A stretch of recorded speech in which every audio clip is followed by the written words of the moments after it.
Hello दोस्तों, स्वागत है आपका इस चैनल पे जिसमें हम आज प्रेमचंद की लिखी कहानी बैंक का दिवालिया पढ़ेंगे। आइए पढ़ते हैं इस कहानी में क्या है।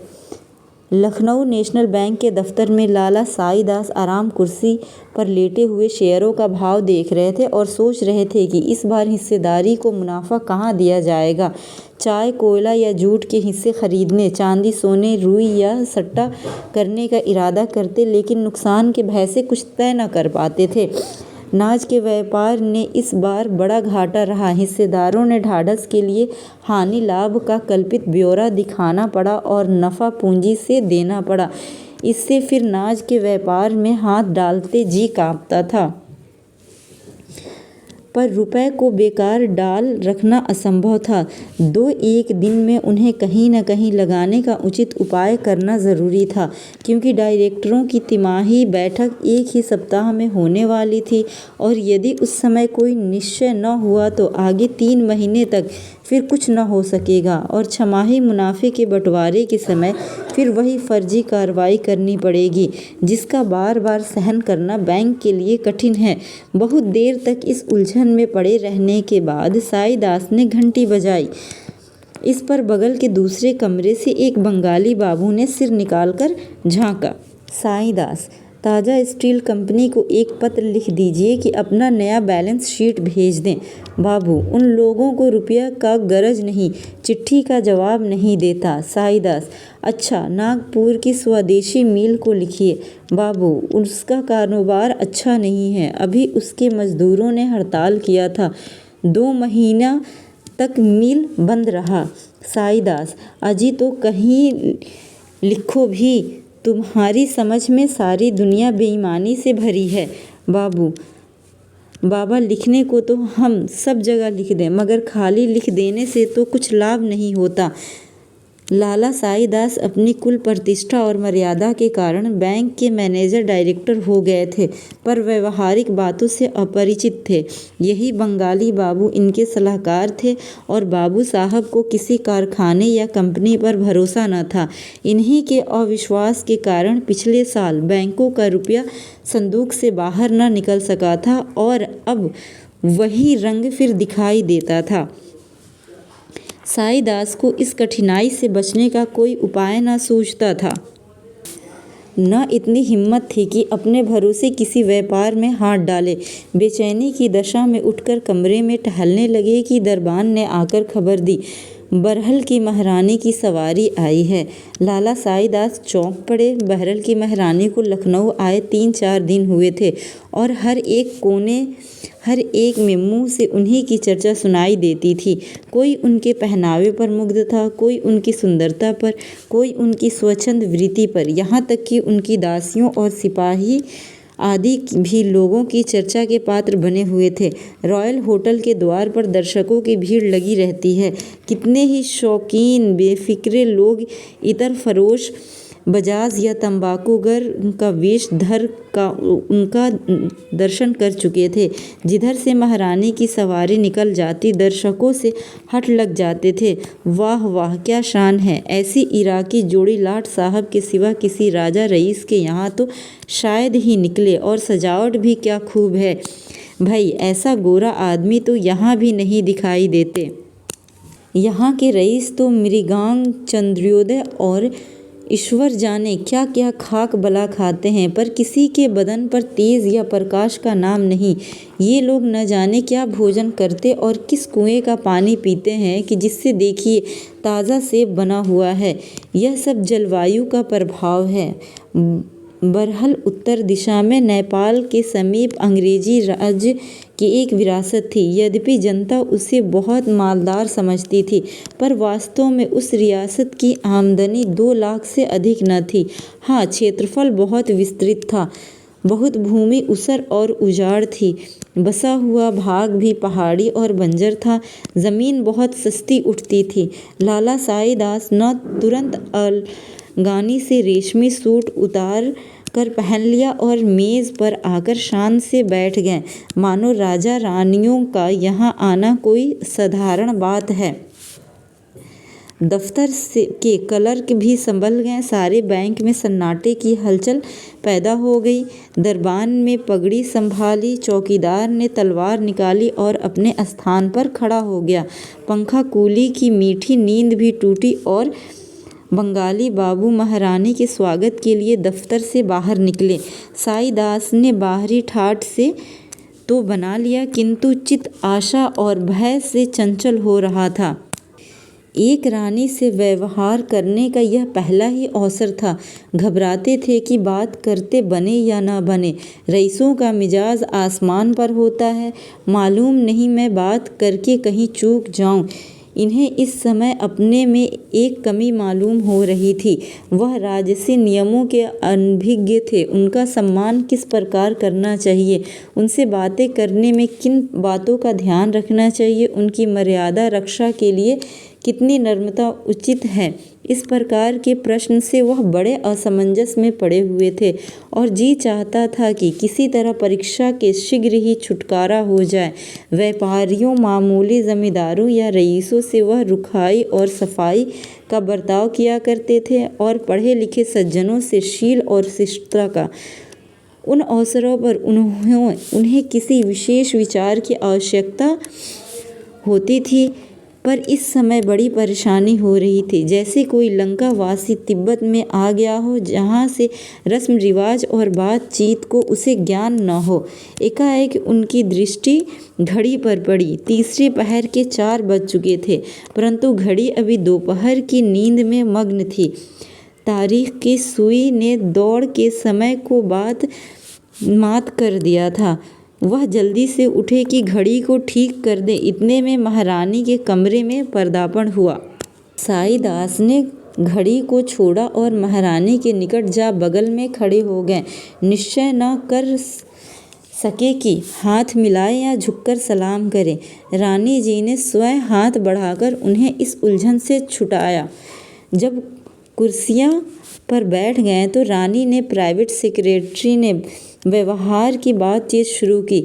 बरहल की पुरानी गाथा सुनाने के बाद उसने उस उन्नतियों का वर्णन किया जो रानी साहब के प्रयत्न से हुई थी।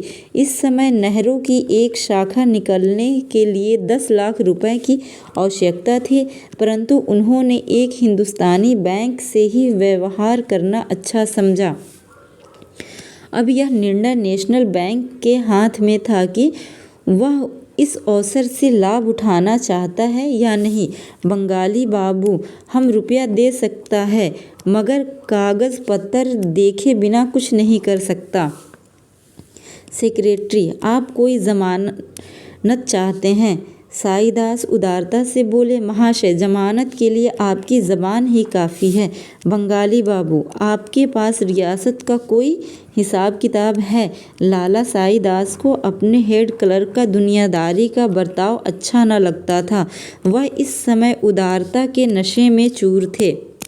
महारानी की सूरत ही पक्की जमानत थी। उनके सामने कागज़ और हिसाब का वर्णन करना बनियापन जान पड़ता था, जिससे अविश्वास की गंध आती है। महिलाओं के सामने हम शील और संकोच के पुतले बन जाते हैं। साईदास बंगाली बाबू की ओर क्रूर कठोर दृष्टि से देख का बोल, कागज़ों की जांच कोई अवश्य बात नहीं है, केवल हमको विश्वास होना चाहिए। बंगाली बाबू, डायरेक्टर लोग कभी न मानेंगे। साईदास, हमको इसकी परवाह नहीं, हम अपनी जिम्मेदारी पर रुपए दे सकते हैं। रानी ने साईदास की ओर कृतज्ञतापूर्ण दृष्टि से देखा। उनके होठों पर हल्की मुस्कुराहट दिखाई पड़ी, परंतु डायरेक्टरों ने हिसाब किताब, आय व्यय देखना अवश्य समझा और यह काम लाला साईदास के सुपुर्द हुआ, क्योंकि और किसी को अपने काम से फुर्सत न थी कि वह एक पूरे दफ्तर का मुआयना करता। साईदास ने नियम पालन किया। 3-4 तक हिसाब जांचते रहे। तब आपने इत्मीनान के अनुकूल रिपोर्ट लिखी। मामला तय हो गया, दस्तावेज लिख गया, रुपए दे दिए गए। 9 रुपए सैकड़े ब्याज ठहरा। 3 साल तक बैंक के कारोबार की अच्छी उन्नति हुई। छठे महीने बिना कहे सुने 45,000 रुपये की थैली दफ्तर में आ जाती थी। व्यवहारियों को 5 रुपये सैकड़े ब्याज दे दिया जाता था। हिस्सेदारों को 7 रुपये सैकड़े लाभ था। साईदास को सब लोग प्रसन्न थे। सब लोग उनकी सूझबूझ की प्रशंसा करते, यहाँ तक कि बंगाली बाबू भी धीरे धीरे उनके कायल होते जाते थे। साईदास उनसे कहा करते, बाबूजी, विश्वास संसार में न लुप्त हुआ है और न होगा। सत्य पर विश्वास रखना प्रत्येक मनुष्य का धर्म है। जिस मनुष्य के चित्त और विश्वास जाता रहता है उसे मृतक समझना चाहिए। उसे जान पड़ता है मैं चारों ओर शत्रुओं से घिरा हुआ हूँ। बड़े से बड़े सिद्ध महात्मा भी उसे रंगे सियार जान पड़ते हैं। सच्चे से सच्चा देश प्रेमी उसकी दृष्टि में अपनी प्रशंसा के भूखे ही ठहरते हैं। संसार उसे धोखे और छल की परिपूर्ण दिखलाई देता है। यहाँ तक कि उसके मन में परमात्मा का श्रद्धा और भक्ति विलुप्त हो जाती है। एक प्रसिद्ध फिलासफर का कथन है कि प्रत्येक मनुष्य को जब तक कि उसके विरुद्ध कोई प्रत्यक्ष प्रमाण न पाओ भला मानस समझो। वर्तमान शासक प्रथा इसी महत्वपूर्ण सिद्धांत पर गठित है और घृणा तो किसी से करनी ही न चाहिए। हमारी आत्माएं पवित्र हैं, उनसे घृणा करना हमारा परमात्मा से घृणा करने के समान है। मैं ये नहीं कहता हूँ कि संसार में कपट छल है ही नहीं, है और बहुत अधिक से है, परंतु इसका निवारण अविश्वास से नहीं मानव चरित्र के ज्ञान से होता है और यह ईश्वर दत्त गुण है। मैं यह दावा तो नहीं करता, परंतु मुझे विश्वास है कि मैं मनुष्य को देखकर उसके आंतरिक भावों तक पहुंच जाता हूँ। कोई कितना ही वेश बदले, रंग रूप संवारे, परंतु मेरी अंतर्दृष्टि को धोखा नहीं दे सकता। यह भी ध्यान रखना चाहिए कि विश्वास से विश्वास उत्पन्न होता है और अविश्वास से अविश्वास। यह प्राकृतिक नियम है जिसका मनुष्य को आप शुरू से ही धूर्त, कपटी, दुर्जन समझ लेंगे, वह कभी आपसे निष्कपट व्यवहार न करेगा। वह एकाएक आपको नीचा दिखाने का यत्न करेगा। इसके विपरीत आप एक चोर पर भी भरोसा करें तो वह आपका दास हो जाएगा। सारे संसार को लूट परंतु आपको धोखा न देगा। वह कितना भी कुकर्मी अधर्मी क्यों न हो, पर आप उसे के गले में विश्वास की जंजीर डालकर उसे जिस ओर चाहें ले जा सकते हैं, यहाँ तक कि वह आपके हाथों पुण्यात्मा भी बन सकता है। बंगाली बाबू के पास इस दार्शनिक तर्कों का कोई उत्तर न था। चौथे वर्ष की पहली तारीख थी। लाला साईदास बैंक के दफ्तर में बैठे डाकिये की राह देख रहे थे। आज बरहल और 45,000 रुपये आवेंगे। अब की इनका इरादा था कि कुछ सजावट के सामान और मूल ले लेंगे। अब तक बैंकों में टेलीफोन नहीं था, उसका भी तखमीना मंगा लिया था। आशा की आभा चेहरे से झलक रही थी। बंगाली बाबू से हंसकर कहते हैं, इस तारीख को मेरे हाथों में अदबदा सी खुजली होने लगती है। आज भी हथेली खुजला रही है। कभी दफ्तर से कहते, अरे मियाँ शराफत, ज़रा सगुन तो विचारो, सिर्फ सूद ही सूद आ रही है। या दफ्तर वालों के लिए नजराना शुक्राना भी। आशा का प्रभाव कदाचित स्थान पर भी होता है। बैंक भी आज खुला हुआ दिखाई पड़ता है। डाकिया ठीक समय पर आया। साईदास ने लापरवाही से उसकी ओर देखा। उसने अपनी थैली से कई रजिस्ट्री लिफाफे निकाले। साईदास ने लिफाफे को उड़ती निगाहों से देखा। बहरल का कोई लिफाफा न था, न बीमा, न मुहर, न लिखावट। कुछ निराशा सी हुई। जी में आया डाकिया से पूछे, कोई रजिस्ट्री रह तो नहीं गई, पर रुक गए। दफ्तर के क्लर्कों के सामने इतना अधैर्य अनुचित था। किंतु जब डाकिया चलने लगा तब उनसे न रहा गया। पूछ ही बैठे, अरे भाई, कोई बीमा का लिफाफा रह तो नहीं गया? आज उसे आना चाहिए था। डाकिये ने कहा, सरकार, भला ऐसी बात हो सकती है, और कहीं भूल चूक चाहे हो भी जाए, पर आपके काम में कहीं भूल हो सकती है। साईदास का चेहरा उतर गया, जैसे कच्चे रंग पर पानी पड़ जाए। डाकिया चला गया तो बंगाली बाबू से बोले, यह देर क्यों हुई? और तो कभी ऐसा न होता था। बंगाली बाबू ने निष्ठुर भाव से उत्तर दिया, किसी कारण से देर हो गया होगा। घबराने की कोई बात नहीं। निराशा असंभव से संभव बना देती है। साईदास को इस समय यह ख्याल हुआ कि कदाचित पार्सल से रुपए आते हो सकता है 3000 अशरफियों का पार्सल करा दिया हो। यद्यपि इस विचार को औरों पर प्रकट करने का उन्हें साहस न हुआ, पर उन्हें यह आशा उस समय तक बनी रही जब तक पार्सल वाला डाकिया वापस नहीं गया।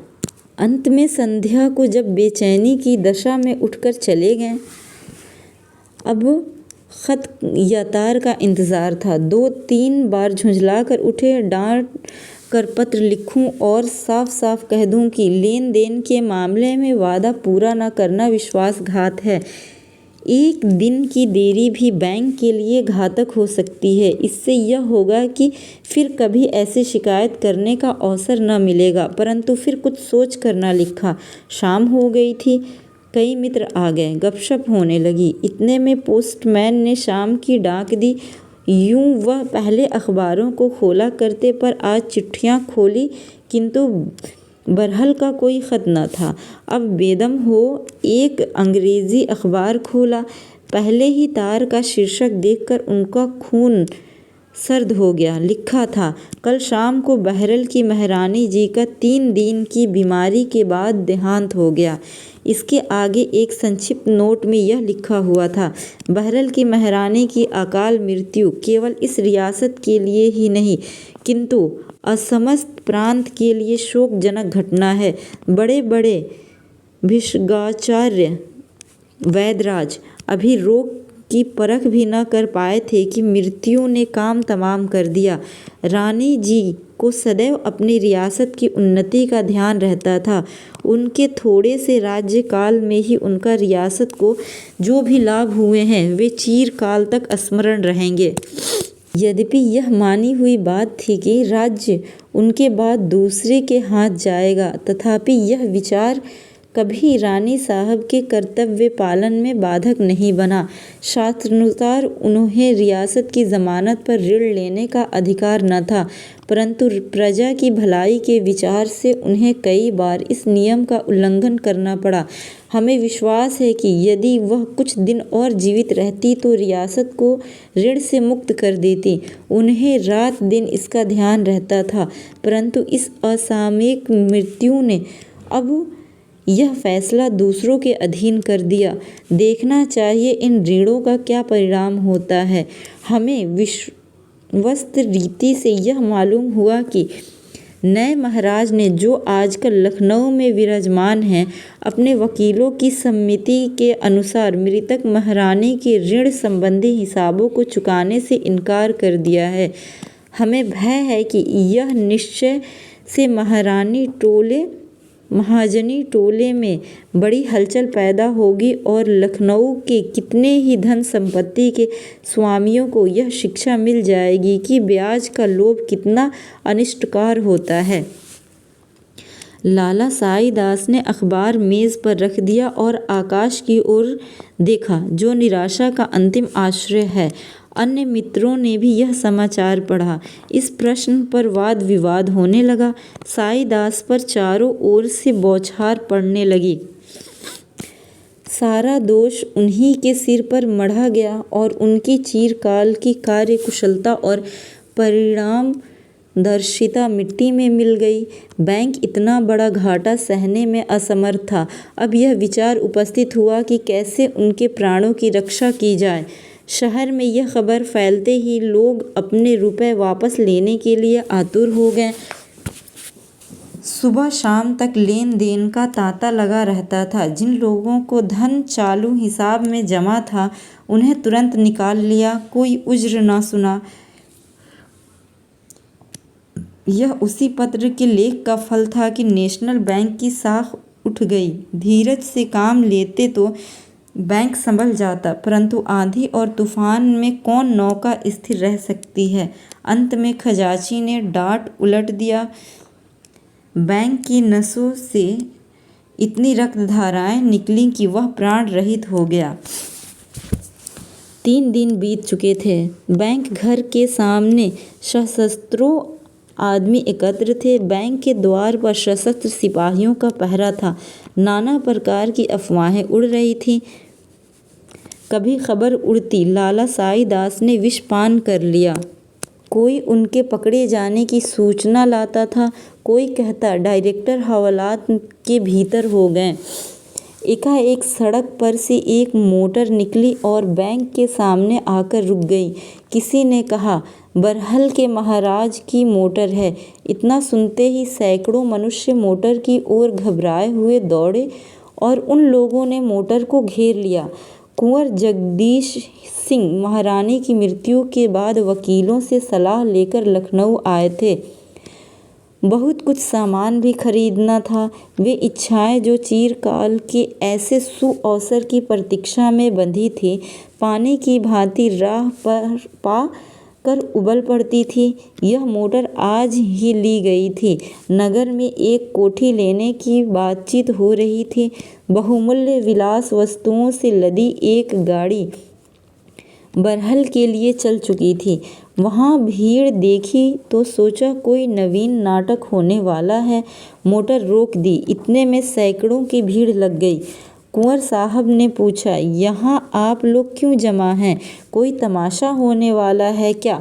एक महाशय, जो देखने में कोई बिगाड़ रईस मालूम होते थे, बोले, जी हाँ, बड़ा मज़ेदार तमाशा है।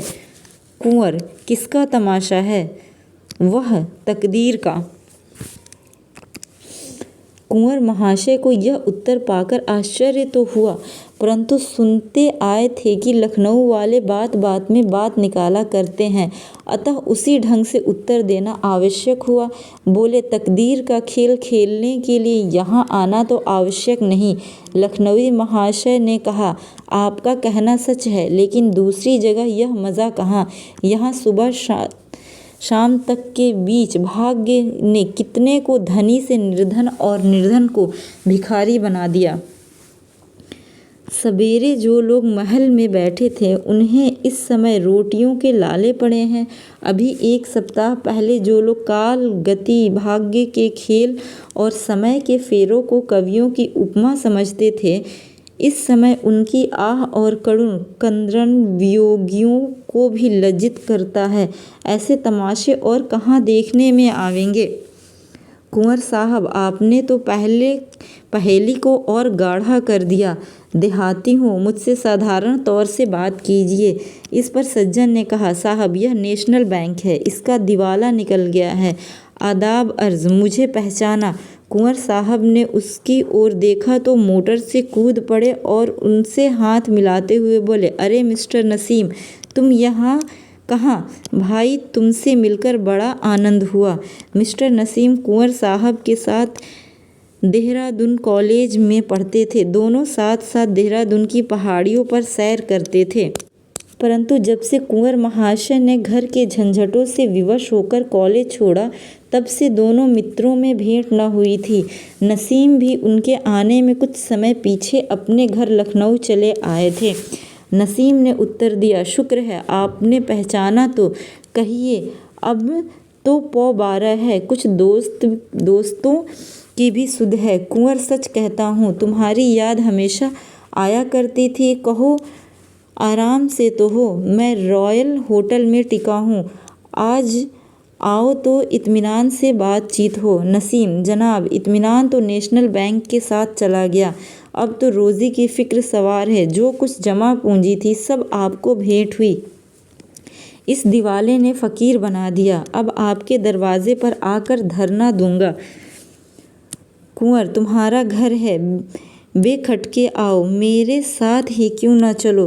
क्या बतलाऊं, मुझे कुछ भी ध्यान न था कि मेरे इनकार करने का यह फल होगा।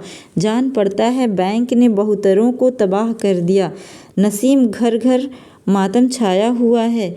मेरे पास तो इन कपड़ों के सिवा और कुछ नहीं रहा। इतने में एक तिलकधारी पंडित जी आ गए और बोला, साहब आपके शरीर पर वस्त्र तो हैं, यहाँ तो धरती आकाश कहीं ठिकाना नहीं। राघोजी पाठशाला का अध्यापक हूँ। पाठशाला का सब धन इसी बैंक में जमा था। 25 विद्यार्थी इसी में के आश्रय संस्कृत पढ़ते और भोजन पाते थे। कल से पाठशाला बंद हो जाएगी। दूर दूर के विद्यार्थी हैं, वह अपने घर किस तरह पहुँचेंगे, ईश्वर ही जाने। एक महाशय जिनके सिर पर पंजाबी ढंग की पगड़ी थी, गाढ़े का कोट और चमरौधा जूता पहने हुए थे, आगे बढ़ आए और नेतृत्व के भाव से बोले, महाशय इस बैंक के फेलियर ने कितने ही इंस्टीट्यूट को समाप्त कर दिया। लाला दीनानाथ का अब एक दिन भी नहीं चल सकता। इसके 1 लाख रुपए डूब गए। एक महाशय जिनके सिर पर पंजाबी ढंग की पगड़ी थी, गाढ़े का कोट और चमरौधा जूता पहने थे, आगे बढ़ आए और नेतृत्व के भाव से बोले, महाशय इस बैंक के फेलियर ने कितने ही इंस्टीट्यूशनों को समाप्त कर दिया। लाला दीनानाथ का अनाथालय अब एक दिन भी नहीं चल सकता। इसके 1 लाख रुपए डूब गए। अभी 15 दिन हुए मैं डेपुटेशन से लौटा तो 15,000 रुपये अनाथालय कोष में जमा किए थे, मगर अब कहीं कौड़ी का ठिकाना नहीं। एक बूढ़े ने कहा, साहब मेरी तो ज़िंदगी भी की कमाई मिट्टी में मिल गई। अब कफन का भी भरोसा नहीं। धीरे धीरे लोग भी एकत्र हो गए और साधारण बातचीत होने लगी। प्रत्येक मनुष्य अपने पास वाले को अपना दुख कथा सुनाने लगा। कुंवर साहब आधे घंटे तक नसीम के साथ खड़े ये विपत्ति कथाएं सुन रहे थे।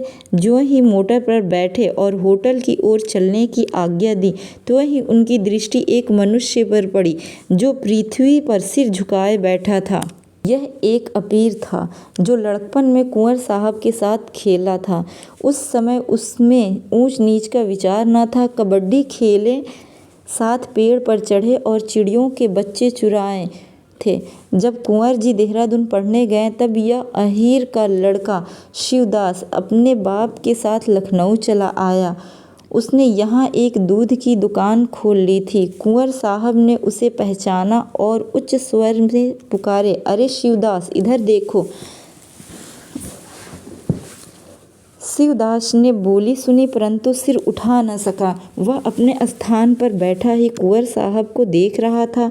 बचपन के वे दिन याद आ रहे थे जब वह जगदीश के साथ गुल्ली डंडा खेलता था, जब दोनों बुढ़े गफूर मियाँ को मुंह चिढ़ाकर घर में छिप जाते थे, जब वह इशारों से जगदीश को गुरुजी के पास से बुला लेता था और दोनों रामलीला देखने चले जाते थे। उसे विश्वास था कि कुंवर जी मुझे भूल गए होंगे। वे लड़कपन की बातें अब कहाँ मैं और कहाँ यह। केवल कुंवर साहब ने उनका नाम लेकर बुलाया तो उसने प्रसन्न होकर मिलने के बदले और भी सिर नीचे कर लिया और वहाँ से टल जाना चाहा। कुंवर साहब की सहृदयता में वह साम्य भाव न था, मगर कुंवर साहब उसे हटते देखकर मोटर से उतरे और उसका हाथ पकड़कर बोले, अरे शिवदास क्या मुझे भूल गए। अब शिवदास अपने मनोवेग को रोक न सका। उसने नेत्र डबडबा आए कुंवर के गले लिपट गया और बोला, भूला तो नहीं पर आपके सामने आते लज्जा आती है। कुंवर यहाँ दूध की दुकान करते हो क्या? मुझे मालूम ही न था। वही अठवारों से पानी पीते पीते जुकाम क्यों होता। आओ इसी मोटर पर बैठ जाओ, मेरे साथ होटल तक चलो। तुमसे बात करने को जी चाहता है। तुम्हें बरहल ले चलूँगा और एक बार फिर गुल्ली डंडे का खेल खेलेंगे। शिवदास ऐसा न कीजिए, कहीं तो देखने वाले हंसेंगे। मैं होटल में आ जाऊँगा, वहीं हजरतगंज वाले होटल में ठहरे हैं ना। कुंवर हाँ अवश्य आओगे ना। शिवदास आप बुलाएंगे और मैं ना आऊँगा। कुंवर यहाँ कैसे बैठे हो, दुकान तो चल रही है ना। शिवदास: आज सवेरे तक तो चलती थी, आगे का हाल नहीं मालूम। कुंवर: तुम्हारे रुपए भी बैंक में जमा थे क्या? शिवदास: जब आऊँगा तो बताऊँगा। कुंवर साहब मोटर पर आ बैठे और ड्राइवर से बोले, होटल की ओर चलो। ड्राइवर: हुजूर, मैं हाईवे कंपनी की दुकान पर चलने की आज्ञा जो दी थी। कुंवर: अब उधर न जाऊँगा। ड्राइवर: जेकब साहब बैरिस्टर के यहाँ भी ना चलेंगे? कुंवर झुँझलाकर: नहीं, कहीं मत चलो, मुझे सीधे होटल पहुँचाओ। निराशा और विपत्ति के इस दृश्यों ने जगदीश सिंह के चित्त में यह प्रश्न उपस्थित कर दिया था कि अब मेरा क्या कर्तव्य है। आज से 7 वर्ष पूर्व जब बरहल के महाराज ठीक युवा अवस्था में घोड़े से गिरकर मर गए थे और विरासत का प्रश्न उठा तो महाराज के कोई संतान न होने के कारण वंशक्रम मिलने से उनके सगे चचेरे भाई ठाकुर राम सिंह को विरासत का हक पहुंचता था। उन्होंने दावा किया, लेकिन न्यायालयों ने रानी को ही हकदार ठहराया। ठाकुर साहब ने अपीलें की, प्रीवी काउंसिल तक गए, परंतु सफलता न हुई। मुकदमेबाजी में लाखों रुपए नष्ट हुए। अपने पास की मिल्कियत भी हाथ से जाती रही, किंतु हार कर भी वह चैन से न बैठे। सदैव विधवा रानी को छेड़ते रहे, कभी आसामियों को भड़काते, कभी आसामियों से रानी की बुराई करते, कभी उन्हें जाली मुकदमे में फंसाने का उपाय करते। परंतु रानी बड़े जीवट की स्त्री थी, वह भी ठाकुर साहब के प्रत्येक आघात का मुंहतोड़ जवाब देती। हाँ, इस खींचातान में उन्हें बड़ी बड़ी रकमें अवश्य खर्च करनी पड़ती थी। आसामियों से रुपए न वसूल होते, इसलिए उन्हें बार बार ऋण लेना पड़ता था, परंतु कानून के अनुसार उन्हें ऋण लेने का अधिकार न था। इसलिए उन्हें या तो इस व्यवस्था को छिपाना पड़ता था या सूद की गहरी दर स्वीकार करनी पड़ती थी। कुंवर जगदीश सिंह का लड़कपन तो लाड प्यार से बीता था, परंतु जब ठाकुर राम सिंह मुकदमेबाजी से बहुत तंग आ गए और यह संदेह होने लगा कि कहीं रानी की चालों से कुंवर साहब का जीवन संकट में पड़ जाए, तो उन्होंने विवश होकर कुंवर साहब को देहरादून भेज दिया। कुंवर साहब वहाँ 2 वर्ष तक तो आनंद से रहे, किंतु ज्यों ही कॉलेज की प्रथम श्रेणी में पहुँचे कि पिता परलोकवासी हो गए। कुंवर साहब को पढ़ाई छोड़नी पड़ी। बरहल चले आए, सिर पर कुटुंब पालन और रानी से पुरानी शत्रुता के निभाने का बोझ आ पड़ा। उस समय से महारानी की मृत्यु काल तक उनकी दशा बहुत गिरी रही। ऋण या स्त्रियों के गहनों के सिवा कोई उधार न था। उस पर कुल मर्यादा की रक्षा की चिंता भी थी। वे 3 वर्ष तक उनके लिए कठिन परीक्षा के समय थे। उस पर कुल मर्यादा की रक्षा की चिंता भी थी। ये 3 वर्ष तक उनके लिए कठिन परीक्षा के समय थे। आए दिन साहूकारों से काम पड़ता था। उनके निर्दय बाड़ों से कलेजा छिद गया था। हकीमों के कठोर व्यवहार और अत्याचार भी सहने पड़ते, परंतु सबसे हृदय विदारक अपने आत्मीयजनों का बर्ताव था, जो सामने बात न करते बगली चोटें करते थे, मित्रता और इक्य की आड़ में कपट हाथ चलाते थे। इन कठोर यातनाओं ने कुंवर साहब को अधिकार, स्वेच्छाचार और धन संपत्ति का जानी दुश्मन बना दिया था। वह बड़े भावुक पुरुष थे। संबंधियों की अकृपा और देश बंधुओं की दुर्गति उनके हृदय पर काल चिन्ह बनाती जाती थी। साहित्य प्रेमियों ने उनके मानव प्रकृति का तत्वान्वेषी बना दिया था, और जहाँ यह ज्ञान उन्हें प्रतिदिन सभ्यता से दूर लिए जाता था, वहाँ उनके चित्त में जन सत्ता और साम्यवाद के विचार पुष्ट करता जाता था। उन पर प्रकट हो गया था, यदि सद्व्यवहार जीवित है तो वह झोपड़ों और गरीबों में है। उस कठिन समय में जब चारों ओर अंधेरा छाया हुआ था, उन्हें कभी कभी सच्ची सहानुभूति का प्रकाश यहीं दृष्टिगोचर हो जाता था। धन संपत्ति को वह श्रेष्ठ प्रसाद नहीं, ईश्वर का प्रकोप समझते थे, जो मनुष्य के हृदय को दया और प्रेम के भावों को मिटा देता है। यह वह मेघ है जो चित्त के प्रकाशित तारों पर छा जाता है। परंतु महारानी की मृत्यु के बाद ज्यों ही धन संपत्ति ने उन पर वार किया, बस दार्शनिक तर्कों की यह ढाल चूर चूर हो गई।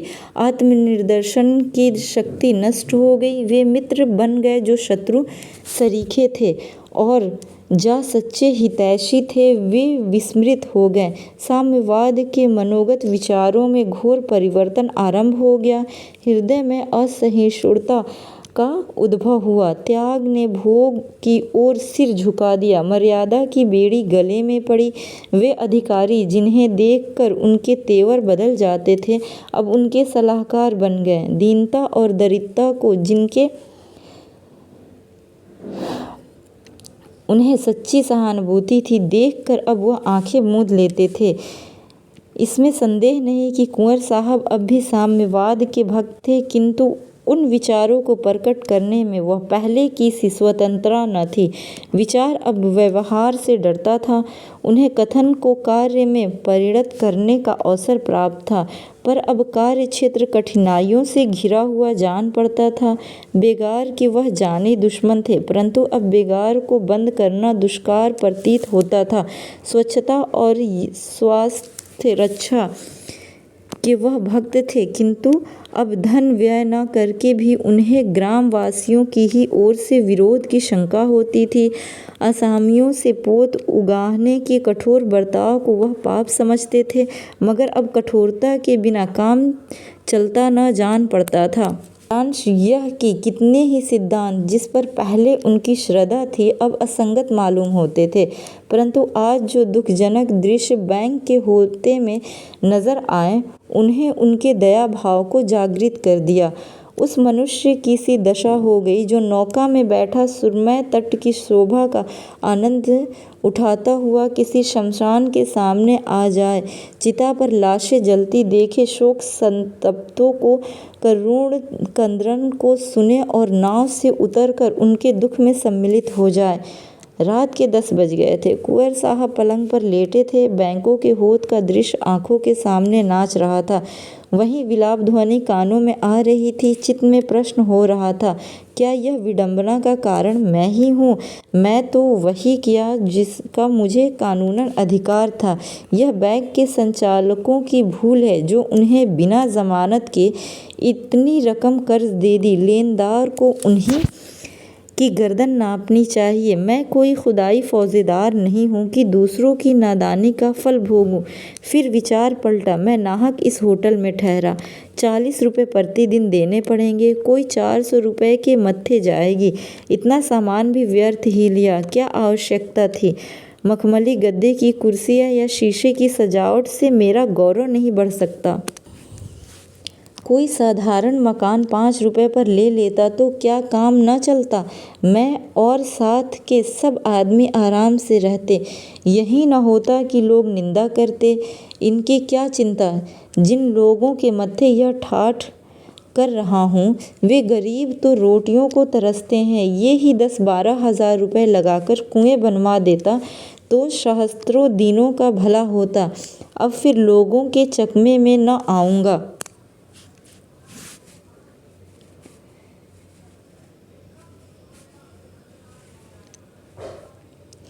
यह मोटर कार व्यर्थ है। मेरा समय इतना महंगा नहीं कि मत्थे यह ठाठ कर रहा हूँ। वे गरीब तो रोटियों को तरसते हैं। ये ही 10-12 हज़ार रुपये लगाकर कुएं बनवा देता तो सहस्त्रों दिनों का भला होता। अब फिर लोगों के चकमे में न जाऊंगा। यह मोटर कार व्यर्थ है। मेरा समय इतना महंगा नहीं कि घंटे आध घंटे की किफ़ायत के लिए 200 रुपये का खर्च बढ़ा लूँ। फाका करने वाले आसामियों के सामने दौड़ना, इनकी छातियों पर मूंग दलना है, माना कि वे रोब में आ जाएंगे। जिधर से निकल जाऊंगा, सैकड़ों स्त्रियां और बच्चे देखने के लिए खड़े हो जाएंगे। मगर केवल इतने ही दिखावे के लिए इतना खर्च बढ़ाना मूर्खता है। यदि दूसरे रईस ऐसा करते हैं तो करें, मैं उनकी बराबरी क्यों करूं? अब तक 2000 रुपये सालाने में मेरा निर्वाह हो जाता था, अब 2 के बदले 4000 बहुत है। फिर मुझे दूसरों की कमाई इस प्रकार उड़ाने का अधिकार ही क्या है? मैं कोई उद्योग धंधा, कोई कारोबार नहीं करता जिसका यह नफ़ा हो। यदि मेरे पुरुषों ने हठधर्मी ज़बरदस्ती से इलाका अपने हाथ में रख लिया तो मुझे उनके लूट के धन में शरीक होने का क्या अधिकार है? जो लोग परिश्रम करते हैं उन्हें अपने परिश्रम का पूरा फल मिलना चाहिए। राज्य उन्हें केवल दूसरों के कठोर हाथों से बचाता है, उसे इस सेवा का उचित मुआवजा मिलना चाहिए। बस मैं तो राज्य की ओर से यह मुआवजा वसूल करने के लिए नियत हूँ। इसके सिवा इन गरीबों की कमाई में मेरा कोई भाग नहीं। बेचारे दीन हैं, मूर्ख हैं, बेजान हैं। इस समय हम इन्हें जितना चाहे सता लें, इन्हें अपने स्वत्व का ज्ञान नहीं, मैं अपने महत्व को नहीं समझता। पर एक समय ऐसा अवश्य आएगा जब इनके मुंह में भी ज़बान होगी, इन्हें भी अपने अधिकारों का ज्ञान होगा, तब हमारी दशा बुरी होगी। ये भोग विलास मुझे अपने आदमियों से दूर किए देती है। मेरी भलाई इसी में है कि इन्हीं में रहूं, इन्हीं की भांति जीवन निर्वाह और इनकी सहायता करूं। कोई छोटी मोटी रकम होती तो कहता, लाओ, जिस सिर पर बहुत भार है। उसी तरह यह भी सही, मूल के अभाव कई हजार रुपये सूद के अलग हुए। फिर महाजनों के भी 3 लाख रुपए हैं। रियासत की आमदनी 1.5-2 लाख रुपए सालाना है, अधिक नहीं। मैं इतना बड़ा साहस करूं भी तो किस बिरते पर? हाँ, यदि बैरागी हो जाऊं तो संभव है मेरे जीवन में यदि कहीं अचानक मृत्यु न हो जाए तो यह झगड़ा पाक हो जाए। इस अग्नि में कूदना अपने संपूर्ण जीवन, अपनी उमंगों और अपनी आशाओं को भस्म करना है। आह, इन दिनों की प्रतीक्षा में मैंने क्या क्या कष्ट नहीं भोगा। पिताजी के इस चिंता में प्राण त्याग दिए। यह शुभ मुहूर्त हमारी अंधेरी रात के लिए दूर का दीपक था। हम इसी के सहारे जीवित थे, सोते जागते सदैव इसी की चर्चा रहती थी। इससे चित्त को कितना संतोष और कितना अभिमान था। भूखे रहने के दिन भी हमारे तेवर मैले ने होते थे। जब इतने धैर्य और संतोष के बाद अच्छे दिन आए तो उससे कैसे विमुख हुआ जाए। फिर अपनी ही चिंता तो नहीं, रियासत की उन्नति की भी कितनी ही स्कीमें सोच चुका हूँ। क्या अपनी इच्छाओं के साथ उन विचारों को भी त्याग दूँ? इन अभागी रानी ने मुझे बुरी तरह फंसाया। जब तक जीती रही कभी चैन से न बैठने दिया, मरी तो मेरे सिर पर यह बला डाल दी। परंतु मैं दरिद्रता से इतना डरता क्यों हूँ? कोई पाप नहीं है। यदि मेरा त्याग हजारों घरानों को कष्ट से, दुरावस्था से बचाए तो मुझे उससे मुंह न मोड़ना चाहिए। केवल सुख से जीवन व्यतीत करना ही हमारा धैर्य नहीं है। हमारी मान प्रतिष्ठा और कीर्ति सुख भोग से ही तो नहीं हुआ करती। राज मंदिरों में रहने वाले और विलास में रत राणा प्रताप को कौन जानता है? यह उनका आत्मसमर्पण और कठिन व्रतपालन ही है जिसने उन्हें हमारी जाति का सूर्य बना दिया। श्री रामचंद्र ने यदि अपना जीवन सुख भोग में बिताया होता तो आज उनका नाम भी न जानते। उनके आत्म बलिदान ने ही उन्हें अमर बना दिया। हमारी प्रतिष्ठा धन और विलास पर अविलंबित नहीं है।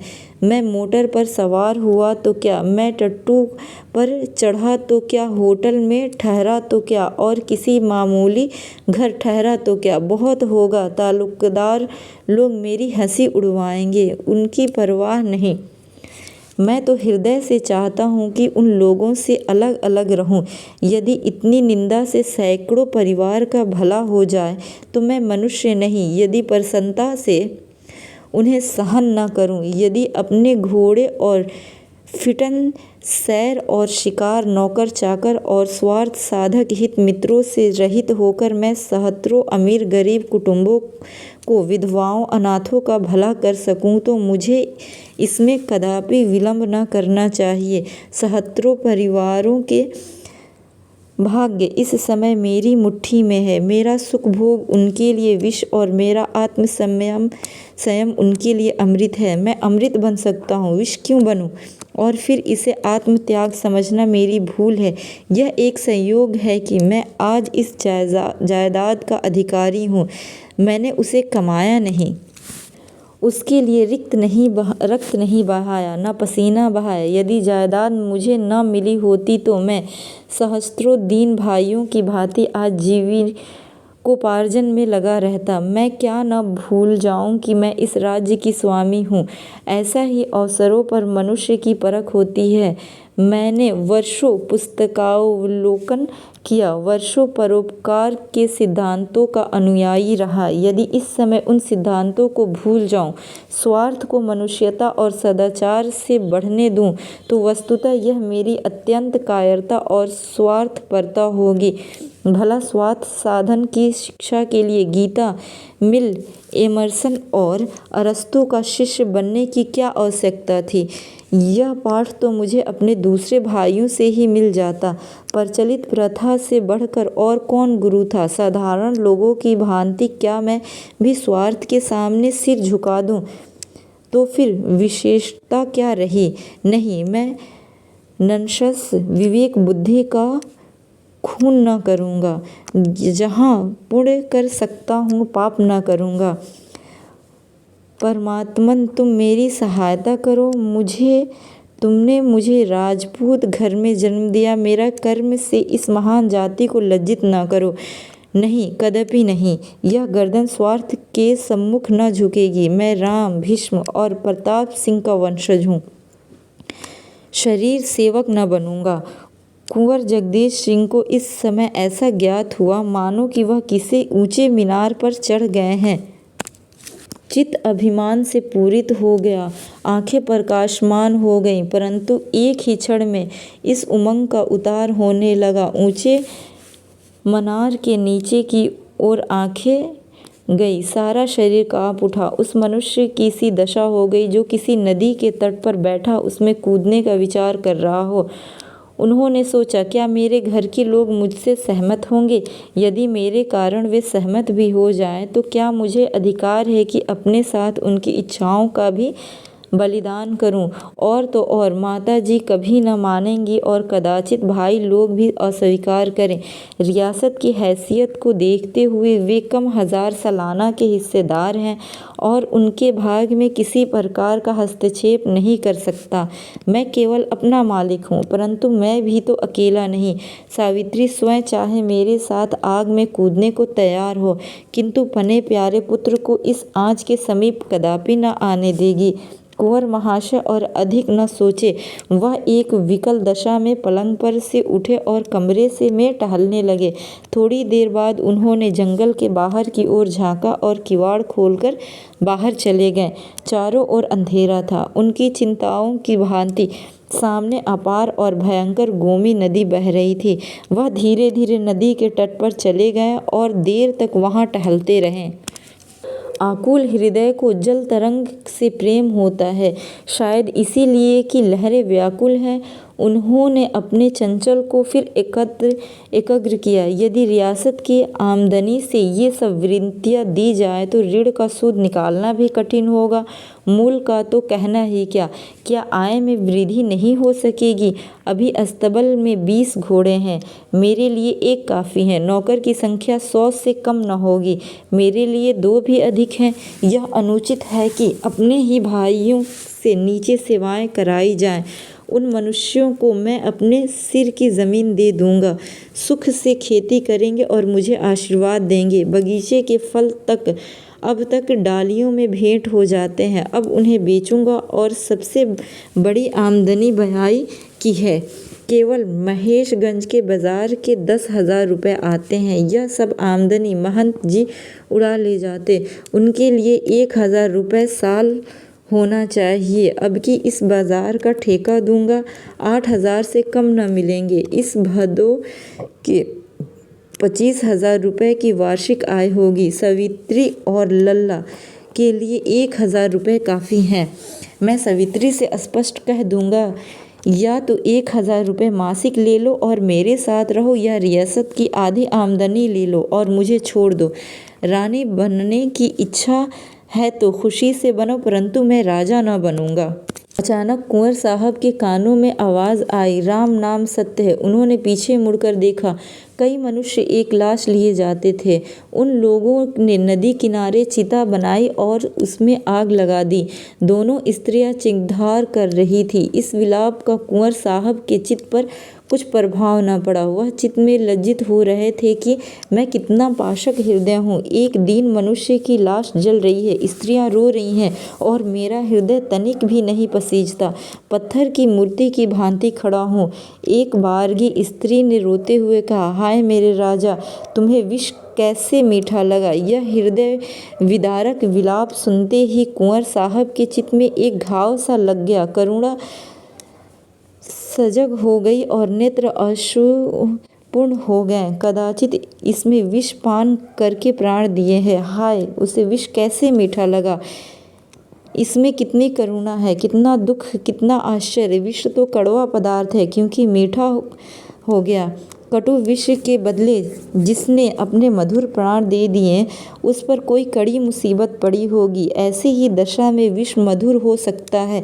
कुंवर साहब तड़प गए। करुणीय शब्द बार बार उनके हृदय में गूंजते थे। अब उनसे वहाँ न खड़ा रहा गया। वह उन आदमियों के पास आए। एक मनुष्य से पूछा, क्या बहुत दिनों से बीमार थे। इस मनुष्य ने कुंवर साहब की ओर आंसू भरे नेत्रों से देखकर कहा, नहीं साहब, कहाँ की बीमार।